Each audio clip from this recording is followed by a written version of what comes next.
Hi. Market தான் biggest crusher of ego அப்படின்னு சொன்னால் நம்புறீங்களா? மார்க்கெட்டில் உங்களோட ஈகோவை காமிச்சு பாருங்கள், அதுக்கப்புறம் தெரியும் என்ன நடக்கும் அப்படிங்கிறது. என்னடா இப்படி சொல்கிறேன்னு நினைக்காதீங்க. மார்க்கெட் கிட்ட நம்மளோட ஈகோவை நம்ம காமிக்கக்கூடாது. எப்போவுமே ஒரு தடவை ஒரு வின்னிங் ஸ்ட்ரீக்கை பார்த்ததுக்கு அப்புறமா ரொம்ப ஓவர் கான்ஃபிடெண்ட்டாகவும் ரொம்ப துணிச்சலாகவும் நீங்கள் ஃபீல் பண்ணுறீங்களா? அப்படி ஒரு டைம் ஃபீல் பண்ணும்போது என்ன தோணும் தெரியுமா? நம்ம தான் மாஸ்டர் ஆஃப் த மார்க்கெட் அப்படின்னு தோணும். அதாவது நம்ம வின் பண்ணிட்டோம், அதனால் நமக்கு தான் எல்லாமே தெரியும் மார்க்கெட்டில் அப்படின்னு நினச்சி உங்களோட லாட் சைஸை இன்க்ரீஸ் பண்ணுவீங்க.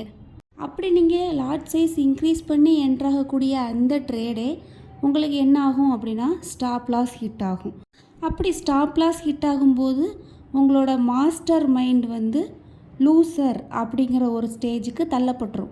இது மாதிரி நிறைய பேருக்கு நிறைய டைம் நடந்திருக்கலாம். அதுக்கு என்ன பண்ணணும் அப்படிங்கிறத நெக்ஸ்ட் வீடியோவில் பார்க்கலாம்.